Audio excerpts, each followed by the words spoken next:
गीता में भगवान ने उपदेश के आरंभ में दूसरे अध्याय के 11वें श्लोक में तीसरे श्लोक तक मनुष्य मात्र के अनुभव मतलब विवेक का वर्णन किया है।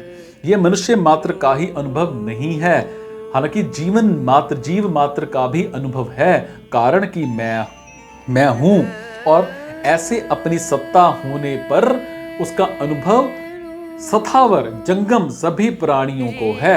वृक्ष पर्वत आदि को भी इसका अनुभव है, पर वो इसे व्यक्त नहीं कर सकते। पशु पक्षियों में तो प्रत्यक्ष देखने में भी आता है कि जैसे पशु पक्षी आपस में लड़ते हैं तो अपनी सत्ता को लेकर ही लड़ते हैं।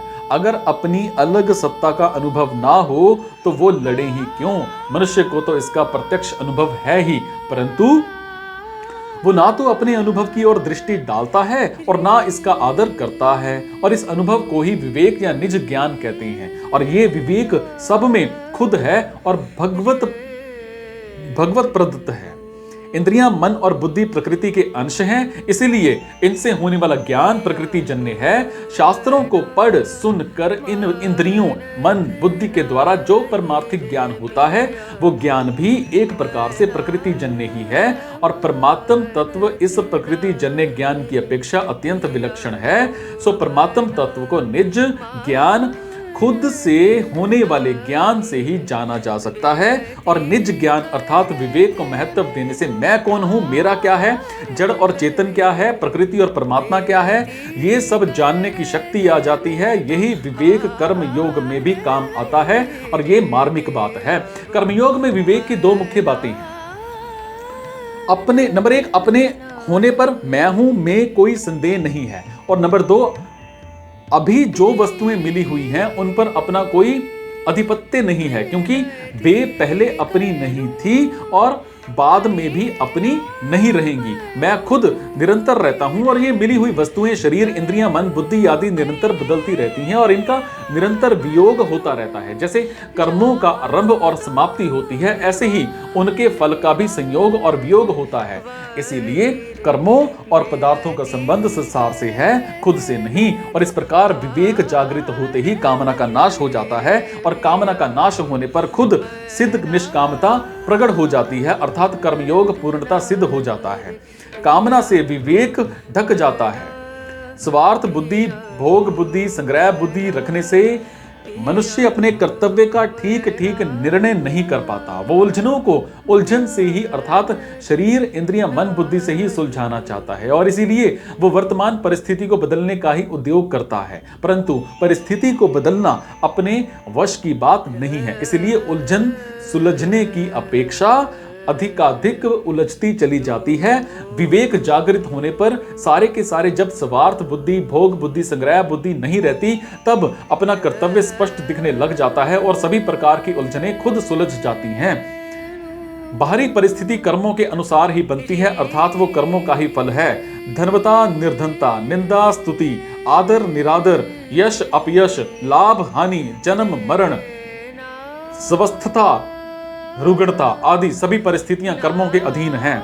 शुभ और अशुभ कर्मों के फल स्वरूप में अनुकूल और प्रतिकूल परिस्थिति सामने आती रहती है, परंतु उस परिस्थिति में संबंध जोड़कर उसे अपनी मानकर सुखी दुखी होना मूर्खता है। मतलब यह है कि अनुकूल और प्रतिकूल परिस्थिति का आना तो कर्मों का फल है, और उससे सुखी दुखी होना अपनी अज्ञानता, मूर्खता का फल है। कर्मों का फल मिटाना तो हाथ की बात नहीं है, पर मूर्खता मिटाना बिल्कुल हाथ की बात है। जिसे मिटा सकते हैं उस मूर्खता को तो मिटाते नहीं, और जिसे बदल सकते हैं उस परिस्थिति को बदलने का उद्योग करते हैं।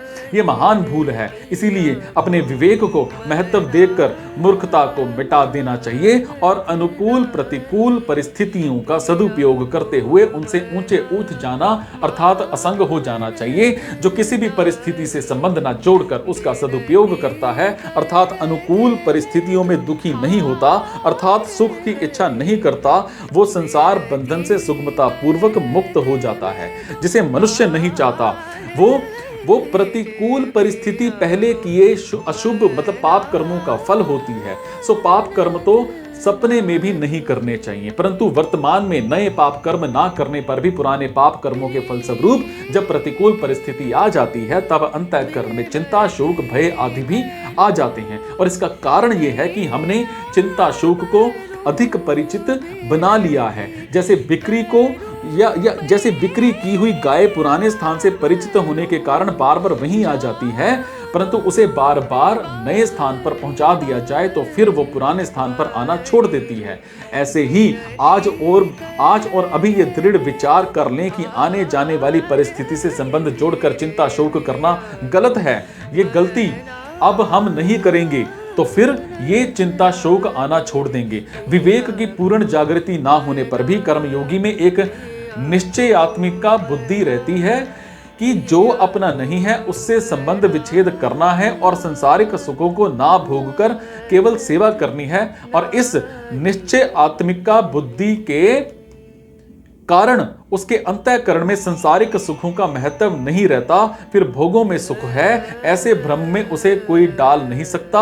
अतः इस एक निश्चय को अटल रखने से ही उसका कल्याण हो जाता है। सत्संग स्वाध्याय से ऐसी निश्चयात्मिका बुद्धि को बल मिलता है।